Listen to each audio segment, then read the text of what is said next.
Hello दोस्तों, ये लेखपाल भर्ती परीक्षा 2020 सीरीज की तीसरी वीडियो है। दोस्तों, ये जीएस के ऐसे प्रश्न हैं जो किसी भी परीक्षा के लिए बहुत महत्वपूर्ण है। आप चाहें जिसकी भी तैयारी कर रहे हों, ये प्रश्न काम आएंगे। दोस्तों, आपने यदि चैनल को सब्सक्राइब नहीं किया है तो प्लीज़ सब्सक्राइब कर दें। मेरा प्रयास रहेगा कि मैं आगे आने वाले वीडियो में प्रश्नों का पैटर्न बदलूं। अब प्रश्नों को देखा जाए।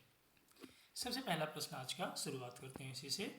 चंद्रगुप्त प्रथम गद्दी पर कब बैठा? तो दोस्तों, चंद्रगुप्त प्रथम गद्दी पर 320 ईस्वी में बैठा।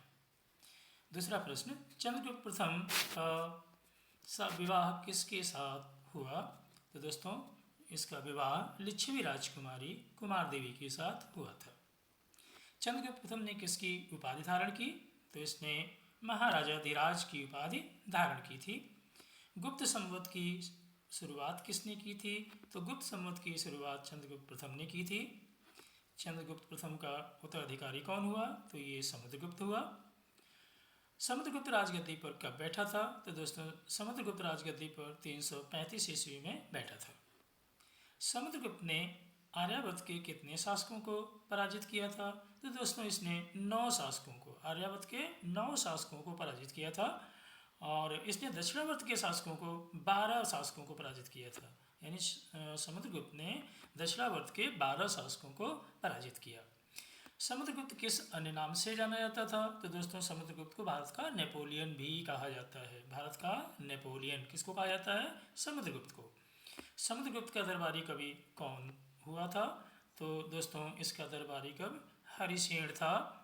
और हरिसेन ने किसकी रचना की? तो हरिसेन ने इलाहाबाद प्रशस्त लेख की रचना की थी। समुद्रगुप्त किसका उपासक था? तो दोस्तों, समुद्रगुप्त विष्णु का उपासक था। और समुद्रगुप्त ने किसकी उपाधि धारण की? तो समुद्रगुप्त ने अश्वमेधकर्ता और विक्रमांक की उपाधि धारण की थी। अगला प्रश्न दोस्तों, किस गुप्त शासक को कविराज कहा जाता था? तो दोस्तों, समुद्रगुप्त को कविराज भी कहा जाता था। समुद्रगुप्त का उत्तराधिकारी कौन हुआ था? तो ये चंद्रगुप्त द्वितीय हुआ था। समुद्रगुप्त का उत्तराधिकारी चंद्रगुप्त द्वितीय था। चंद्रगुप्त द्वितीय राजगद्दी पर कब बैठा? तो चंद्रगुप्त द्वितीय राजगद्दी पर 380 ईस्वी में बैठा। 380 ईस्वी में। चीनी बौद्ध यात्री फाहियान किस शासक के शासनकाल में भारत आया? तो दोस्तों, ये चंद्रगुप्त के शासनकाल में ही आया था। वो चंद्रगुप्त द्वितीय के शासनकाल में ही आया था। किस पर विजय के उपलक्ष्य में चंद्रगुप्त द्वितीय ने चांदी के सिक्के चलाए? इसने चांदी के सिक्के चलाए थे, लेकिन विजय के उपलक्ष्य में। तो ये शकों पर विजय के उपलक्ष्य में इसने चंद्रगुप्त द्वितीय ने चांदी के सिक्के चलाए थे। चंद्रगुप्त द्वितीय का उत्तराधिकारी कौन हुआ था? तो दोस्तों, चंद्रगुप्त द्वितीय का उत्तराधिकारी कुमारगुप्त, जिसे गोविंद गुप्त भी कहते हैं, हुआ था। कुमारगुप्त प्रथम राजगद्दी पर कब बैठा? तो ये राजगद्दी पे 415 ईस्वी में बैठा था। नालंदा विश्वविद्यालय की स्थापना किसने की थी? तो दोस्तों, ये कुमारगुप्त ने ही ये नालंदा विश्वविद्यालय की स्थापना की थी। प्राचीन में आप जानते हैं कि नालंदा विश्वविद्यालय विख्यात था, विश्व में विख्यात था। कुमारगुप्त प्रथम का उत्तराधिकारी कौन हुआ था? तो दोस्तों, ये स्कंदगुप्त हुआ था। और स्कंदगुप्त राजगद्दी पर कब बैठा?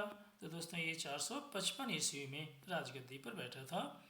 स्कंदगुप्त ने किस झील का पुनरुद्धार किया? तो दोस्तों, जो स्कंदगुप्त ने गिरनार पर्वत पर स्थित सुदर्शन झील का जीर्णोद्धार किया था। अब दोस्तों, नेक्स्ट क्वेश्चन देखते हैं। गुप्त काल में चांदी के सिक्कों को क्या कहा जाता था? तो दोस्तों, इसे रुपये क्या कहा जाता था? इसे रुपये क्या कहा जाता था गुप्त काल में चांदी के सिक्कों को? अगला प्रश्न, याज्ञवल्क्य, नारद, कात्यायन, बृहस्पति स्मृतियों की रचना किस काल में हुई? ये प्रसिद्ध स्मृतियां हैं। याज्ञवल्क्य स्मृति, नारद स्मृति, कात्यायन स्मृति और बृहस्पति स्मृति। ये सभी की सभी स्मृतियों की रचना गुप्त काल में हुई थी। सांस्कृतिक उपलब्धियों के कारण, अगला प्रश्न है, सांस्कृतिक उपलब्धियों के कारण किस काल को भारतीय इतिहास का स्वर्ण युग कहा जाता है? तो दोस्तों गुप्त काल को ही सांस्कृतिक उपलब्धियों के लिए भारतीय इतिहास का स्वर्ण युग कहा जाता है। किसको? गुप्त काल को। गुप्त शासन के दौरान ऐसा व्यक्ति कौन था जो एक महान खगोल विज्ञानी और गणितज्ञ भी था? तो वो थे आर्यभट्ट। आर्यभट्ट का नाम भारत में अत्यधिक प्रसिद्ध है। तो ये गुप्त शासन के दौरान ये आर्यभट्ट हुए थे। गुप्त राजवंश किस लिए प्रसिद्ध था? तो दोस्तों गुप्त जो राजवंश प्रसिद्ध था वो कला एवं स्थापत्य के लिए प्रसिद्ध था। अजंता चित्रकारी की विषय वस्तु किससे संबंधित है? तो दोस्तों जो अजंता की चित्रकारी है वो बौद्ध धर्म से संबंधित है। किस धर्म से? बौद्ध धर्म से संबंधित है। स्कंदगुप्त को स्तंभ लेख के सक्रोपम कहा गया है। क्या कहा गया है? स्तंभ लेख में सक्रोपम कहा गया है। तो किस स्तंभ लेख में कहा गया था ये? तो ये है कौहौम स्तंभ लेख में इसे सक्रोपम कहा गया है। किसे? स्कंदगुप्त को। श्रीलंका के राजा मेघवर्मन ने श्रीलंका के राजा मेघवर्मन ने किस स्थान पर भगवान बुद्ध का मंदिर बनवाने की अनुमति मांगी थी? तो ये दोस्तों बोधगया में अनुमति मांगी गई थी श्रीलंका के राजा मेघवर्मन ने। नेक्स्ट क्वेश्चन, मंदिर निर्माण कला का जन्म सर्वप्रथम कब हुआ था? तो दोस्तों जो मंदिर निर्माण कला का सर्वप्रथम जन्म हुआ था वो किस में हुआ था? गुप्त काल में हुआ था। अगला प्रश्न दोस्तों, मेहरौली जो कि दिल्ली में स्थित लौह स्तंभ का निर्माण किस सदी में हुआ था? मेहरौली जो लौह स्तंभ है उसका निर्माण किस सदी में हुआ था? तो दोस्तों ये 4th सदी ईस्वी में हुआ था। किसका? मेहरौली लौह स्तंभ का। आगे के प्रश्नों को देखते हैं दोस्तों। गुप्तकालीन शासन प्रणाली किस प्रकार की थी? तो दोस्तों ये राजतंत्रात्मक थी। गुप्त शासन प्रणाली थी वो राजतंत्रात्मक थी। अमरकोश के लेखक अमर सिंह किस शासक के दरबार से जुड़े थे? तो दोस्तों ये चंद्रगुप्त द्वितीय के शासनकाल से जुड़े थे। कौन? अमरकोश के लेखक अमर सिंह। अगला प्रश्न, सारनाथ के धमेख स्तूप का निर्माण किस काल में हुआ था? सारनाथ में स्थित है धमेख स्तूप, इसका निर्माण गुप्त काल में हुआ था। किस काल में हुआ था? गुप्त काल में हुआ था। कुमार संभव जो कि एक महाकाव्य है उसकी रचना किस कवि ने किया था? कुमार संभव महाकाव्य किस कवि ने रचना की थी? कालिदास ने की थी। कुमार संभव महाकाव्य की रचना कालिदास ने की थी। नगरों का क्रमिक पतन किस काल की एक महत्वपूर्ण विशेषता थी? तो जो नगरों का क्रमिक पतन गुप्त काल की एक महत्वपूर्ण विशेषता थी। उसके बाद कालिदास द्वारा रचित मालविका अग्निमित्र नाटक का नायक कौन था? तो ये अग्निमित्र है। कालिदास द्वारा रचित जो नाटक है मालविका अग्निमित्र, उसका जो नायक था वो कौन सा था? अग्निमित्र था। चंद्रगुप्त की सैनिक उपलब्धियों का वर्णन किस अभिलेख में उपलब्ध है? तो दोस्तों समुद्रगुप्त की जो सैनिक उपलब्धि का वर्णन है वो प्रयाग के अभिलेख में उपलब्ध है। अगला प्रश्न है, किस काल में स्त्रियों की पुरुषों से बराबरी थी? किस काल में स्त्रियों की पुरुषों से बराबरी थी?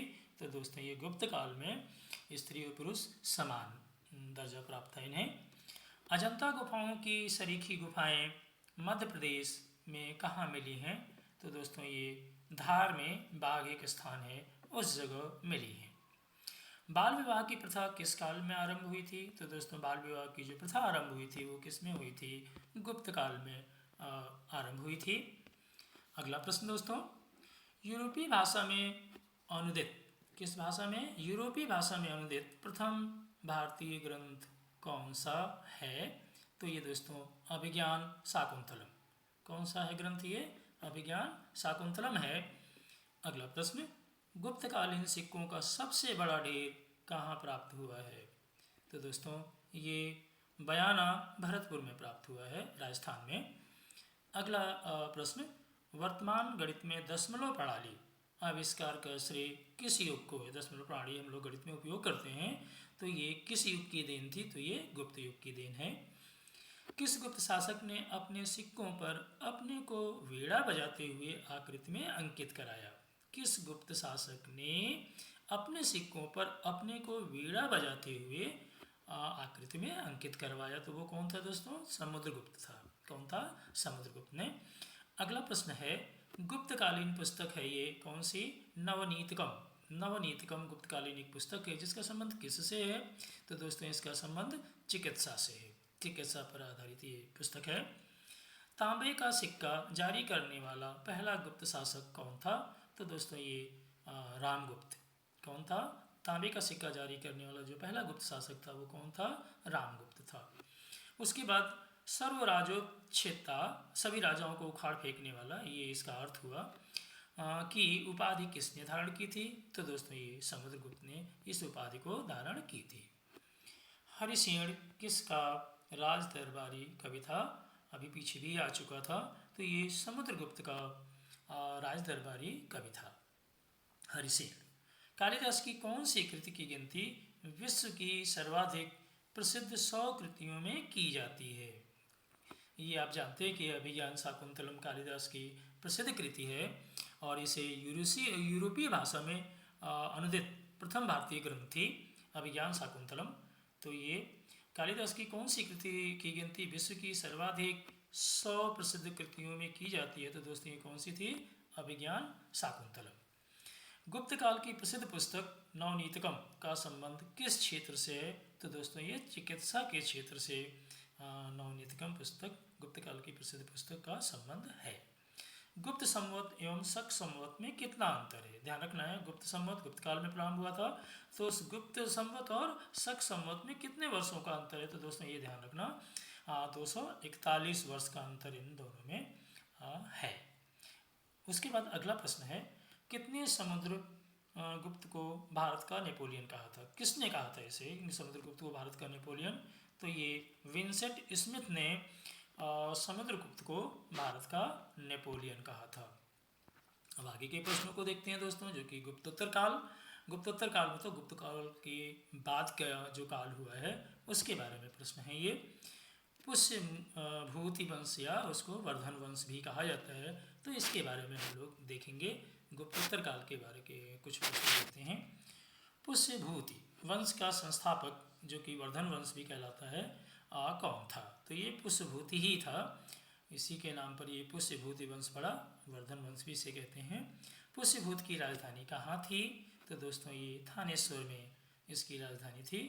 वर्धन वंश की स्वतंत्रता का जन्मदाता किसे समझा जाता है? तो ये प्रभाकर वर्धन को समझा जाता है। किस वर्धन वंश की स्वतंत्रता का जन्मदाता किसे माना जाता है? प्रभाकर वर्धन को माना जाता है। वर्धन वंश के किस शासक ने परम सट्टारक और महाराजधिराज, कौन सा? परम भट्टारक और महाराजा धीराज की उपाधि धारण की थी? तो दोस्तों ये धारण करने वाला जो शासक था वो प्रभाकर वर्धन था। प्रभाकर वर्धन ने इसको धारण किया था। हर्षवर्धन के अग्रज राज्यवर्धन सेकंड की हत्या किसने की थी? तो दोस्तों ये गौड़ नरेश शशांक ने की थी। हर्षवर्धन का अग्रज कौन था? राज्यवर्धन द्वितीय की हत्या किसने की थी? तो ये गौड़ नरेश शशांक ने की थी। शशांक किस धर्म का अनुयायी था? तो ये दोस्तों शैव धर्म का अनुयायी था। कौन? शशांक। शशांक शैव धर्म का अनुयायी था। बोधि वृक्ष जो कि बोधगया में स्थित है को किसने कटवा दिया था उसे? तो ये दोस्तों किसने कटवा दिया था? शशांक ने कटवा दिया था। अगला प्रश्न है दोस्तों, पुष्यभूति वंश का सबसे प्रतापी राजा कौन हुआ है? तो ये दोस्तों हर्षवर्धन हुआ है। और शशांक को किसने पराजित किया? तो ये हर्ष ने पराजित किया था। शशांक को किसने पराजित किया था? हर्ष ने पराजित किया था। दोस्तों हर्षवर्धन ने अपनी राजधानी किसे बनाया था? तो हर्षवर्धन ने जो अपनी राजधानी बनाया था वो किसे बनाया था? कन्नौज को बनाया था। हर्ष और पुलकेशिन द्वितीय के बीच युद्ध किस नदी के तट पे हुआ था? तो दोस्तों इन दोनों का युद्ध नर्मदा नदी के तट पर हुआ था, नर्मदा नदी के तट पर हुआ था। इस युद्ध में किसकी पराजय हुई थी? जो कि हर्ष और पुलकेशन द्वितीय के बीच में जो युद्ध हुआ था उसमें पराजय हर्ष की हुई थी। चीनी यात्री हेनसांग किसके शासनकाल में भारत आया था? तो दोस्तों ये बड़ा प्रसिद्ध प्रश्न है। हर्षवर्धन के शासनकाल में भारत आया था। कौन? चीनी यात्री हेनसांग। हर्षवर्धन को किस अन्य नाम से भी जाना जाता है? तो ये दोस्तों शिलादित्य के नाम से भी इसे जाना जाता है। किसे? हर्षवर्धन को। हेनसांग किस उद्देश्य से भारत आया था? तो दोस्तों हेनसांग नालंदा विश्वविद्यालय में पढ़ने के उद्देश्य से भारत आया था। हर्ष ने किस वर्ष अपने दूत चीन भेजे थे? तो हर्ष ने 641 ईस्वी में अपने दूत चीन भेजे थे। शुरुआत में हर्ष किस भगवान का उपासक था? भगवान शिव और सूर्य का उपासक था ये हर्ष। उसके बाद अगला प्रश्न, हेनसांग से मिलने के बाद हर्ष ने किस धर्म को राजाश्रय प्रदान किया?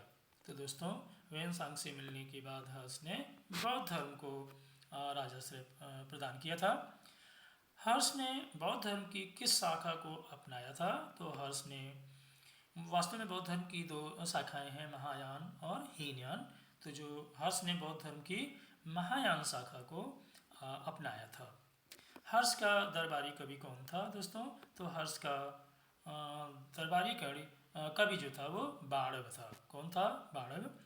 हर्षचरित एवं कादम्बरी की रचना किसने की थी? दोस्तों सॉरी, ये जो ऊपर का प्रश्न था कि हर्ष का दरबारी कवि कौन था, तो दोस्तों ये बाणभट्ट था। कौन था? बाणभट्ट था।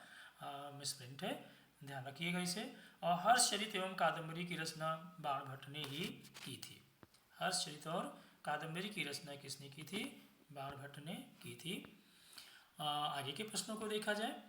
प्रियदर्शिका, रत्नावली तथा नागानंद नामक संस्कृत नाटक ग्रंथों की रचना किसने की थी? देखिए दोस्तों कौन कौन सी ग्रंथों की रचना हर्ष ने की थी? ये हर्ष ने की थी। तो हर्ष ने किन किन ग्रंथों की रचना की थी? प्रियदर्शिका, रत्नावली और नागानंद। ध्यान रखिएगा ये रचनाएं हर्ष की थी। किसको भारत का अंतिम हिंदू सम्राट कहा गया? तो दोस्तों भारत का अंतिम हिंदू सम्राट हर्ष को कहा गया था। हर्ष के अधीनस्थ शासक क्या कहे जाते थे? तो जो हर्ष के अधीनस्थ शासक थे वो महाराज तथा महासामंत अथवा महासामंत कहे जाते थे। हर्ष के मंत्रिपरिषद के मंत्री को क्या कहा जाता था? तो दोस्तों हर्ष के जो मंत्रिपरिषद के मंत्री थे उन्हें सचिव या अमात्य कहा जाता था। सचिव या अमात्य कहा जाता था। प्रशासन की सुविधा के लिए हर्ष का साम्राज्य किस में विभक्त था? सुविधा के लिए, प्रशासन की सुविधा के लिए हर्ष का साम्राज्य किस में विभक्त था? तो वो दोस्तों प्रांतों में विभक्त था। अगला प्रश्न, प्रांत को क्या कहा जाता था? तो भुक्ति कहा जाता था। प्रांत को भुक्ति कहा जाता था हर्ष के शासनकाल में। प्रत्येक भुक्ति का शासक क्या कहलाता था? तो दोस्तों प्रत्येक भुक्ति जो शासक था वो राजस्थानीय, उपरिक अथवा राष्ट्रीय कहा जाता था। कौन? राजस्थानीय या उपरिक अथवा राष्ट्रीय कहा जाता था। हर्षचरित में प्रांतीय शासकों के लिए क्या शब्द प्रयोग हुआ? तो दोस्तों हर्षचरित में प्रांतीय शासकों के लिए लोकपाल शब्द उपयोग हुआ। भुक्ति का विभाजन किस में हुआ था? भुक्ति का विभाजन, प्रांत को भुक्ति कहते थे, भुक्ति का विभाजन जिलों में हुआ था। किसमें हुआ था दोस्तों? जिलों में हुआ था। जिले के प्रधान को क्या कहा जाता था? तो वो विषयपति कहलाता था। जिले के प्रधान को क्या कहा जाता था? विषयपति कहा जाता था। शासन की सबसे छोटी इकाई क्या थी? वो ग्राम थी। अब आगे के प्रश्नों को देखा जाए दोस्तों। ग्राम शासन के प्रधान को क्या कहा जाता था? ये हर्ष की ही चल रही तो इसे हम ग्रामाक्षप टीलक कहा जाता था। ग्रामाक्षप टीलक कहा जाता था। उसके बाद नेक्स्ट क्वेश्चन दोस्तों, पुलिस विभाग के अधिकारियों को क्या कहा जाता था? तो ये दंडपाशिक तथा दांडिक कहा जाता था। दंडपाशिक या दांडिक कहा जाता था। आर्य सेना के अधिकारियों को अश्व सेना के अधिकारियों को क्या कहा जाता था? तो ये बृहदेश्वर कहा जाता था। पैदल सेना के अधिकारियों को क्या कहा जाता था? तो ये बलाधिकृत या महाबली धीकृत कहा जाता था। महाबली बलाधिकृत कहा जाता था। ये पैदल सेना के अधिकारी को कहा जाता था। हर्षचरित में सिंचाई के साधन के रूप में किसका उल्लेख मिलता है? तो ये तुला यंत्र, जिसे जल पंप भी कहते हैं, तुला यंत्र का उल्लेख मिलता है इसमें हर्षचरित में सिंचाई के साधन के रूप में। हर्ष के समय मथुरा किसके लिए प्रसिद्ध था? तो दोस्तों हर्ष के समय मथुरा जो था वो सूती वस्त्रों के निर्माण के लिए प्रसिद्ध था। किसके लिए था? सूती वस्त्रों के निर्माण के लिए प्रसिद्ध था। किस व्यक्ति को द्वितीय अशोक कहा जाता है? आप जानते हैं अशोक बहुत प्रसिद्ध शासक हुआ था, तो किस व्यक्ति को द्वितीय अशोक कहा जाता है? तो दोस्तों हर्षवर्धन को द्वितीय अशोक कहा जाता है। उसके बाद अगला प्रश्न दोस्तों, सकलो नरापदनाथ किसे कहा जाता है? तो ये है दोस्तों हर्षवर्धन को कहा जाता है सकलो तक पथनाथ। अगला है प्रश्न दोस्तों, हर्षवर्धन की बहन राजश्री का विवाह किसके साथ हुआ था? तो ये मांखरी नरेश गृहवर्मा से हर्षवर्धन की बहन राजश्री का हुआ था। हर्षवर्धन ने 606 ईस्वी में हर्ष संवत की स्थापना किस उपलक्ष्य में की थी? हर्ष ने भी संवत की प्रारंभ किया था, जिसको हर्ष संवत कहा जाता है, जो कि 606 ईस्वी में इसने प्रारंभ किया था। तो ये किस उपलक्ष्य में? अपने राज्यारोहण के उपलक्ष्य में इसने हर्ष संवत की स्थापना की थी। किसके उपलक्ष्य में? अपने राज्यारोहण के उपलक्ष्य में। हर्षवर्धन ने कहाँ 2 महान धार्मिक सम्मेलनों का आयोजन किया? यानी 2 स्थानों पर इसने महान धार्मिक सम्मेलनों का आयोजन किया था। किसने? हर्षवर्धन ने। तो वो स्थान कौन से थे दोस्तों? कन्नौज व प्रयाग। वो स्थान कौन से हैं? कन्नौज और प्रयाग। उसके बाद आगे के प्रश्नों को देखा जाए दोस्तों, गुर्जरों के बारे में है। गुर्जरों को किस शासक ने पराजित किया? तो दोस्तों गुर्जरों को हर्षवर्धन ने ही पराजित किया था। उसके बाद है भारत में वेनसांग को याद करने का मुख्य कारण क्या है? तो दोस्तों सियुकी की रचना इसने की थी हर्षवर्धन ने, ये मुख्य कारण है वेनसांग को याद करने का। अगला प्रश्न दोस्तों, किस चीनी यात्री को वर्तमान शाक्य मुनि क्या कहते हैं? वर्तमान शाक्य मुनि एवं यात्रियों में राजकुमार। 2 उपाधियां हैं वेनसांग के लिए, 2 उपाधियां हैं। ये चीनी यात्री था वेनसांग, इसके लिए 2 उपाधियां हैं, वर्तमान शाक्य मुनि एवं यात्रियों में राजकुमार। तो वेनसांग को कहा जाता है ये। वेनसांग भारत में लगभग कितने वर्ष रहा? ये लगभग 14 वर्ष रहा। वेनसांग भारत में लगभग 14 वर्ष रहा। वेनसांग के समानार्थ एवं महायान धर्म के प्रचारार्थ, यानी इसके लिए समानार्थ और उसके बौद्ध धर्म के सम्मान के लिए और महायान धर्म के प्रचार के लिए हर्षवर्धन ने महासभा का आयोजन कब किया था? 643 ईस्वी में। कहाँ करवाया था? अभी पीछे आ चुका था कि कन्नौज और प्रयाग में इसने 2 ऐसे धर्म स्थान थे जहाँ पे इसने आयोजन किए थे महासभा का धर्म से संबंधित। तो उसमें जो 643 ईस्वी में इसने महायान धर्म के प्रचार के लिए और इसके वेनसांग के सम्मान के लिए जो हर्षवर्धन ने कराया था वो कन्नौज में कराया था। कुंभ मेले को प्रारंभ करने का श्रेय किसे किया जाता है? आज भी कुंभ मेला आप देखते हैं बहुत प्रसिद्ध है। तो कुंभ के मेले को प्रारंभ करने का श्रेय किसे दिया जाता है? तो दोस्तों ये हर्षवर्धन को दिया जाता है कुंभ मेले के प्रारंभ करने के लिए। भारत के लोग गर्म मिजाज के हैं, इन्हें जल्दी, देखिए ये कमेंट है, भारत के लोग गर्म मिजाज के हैं, उन्हें जल्दी गुस्सा आता है और परंतु ईमानदार होते हैं। यह कथन किसका है? तो दोस्तों ये भारत के निवासियों के बारे में चीनी यात्री वेनसांग का कथन है कि भारत के लोग गर्म मिजाज के हैं, उन्हें जल्दी गुस्सा आता है परंतु ईमानदार होते हैं। ये कथन वेनसांग का है। ब्राह्मणों को दिए जाने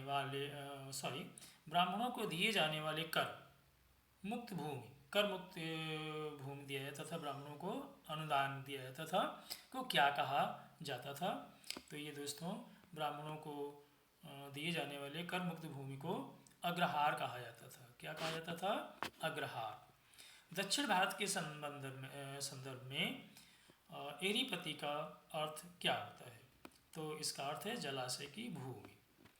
अगला प्रश्न है दोस्तों, हर्ष के काल में भू राजस्व की सीमा क्या थी? तो ये 1/6 से 1/10 भाग। तो दोस्तों आज के वीडियो में बस इतना ही। इसको पसंद आए, लगे कि ये आपके लिए लाभकारी है, तो प्लीज़ सब्सक्राइब करें और से सब हम लोग नेक्स्ट वीडियो में देखेंगे। धन्यवाद दोस्तों, बाय।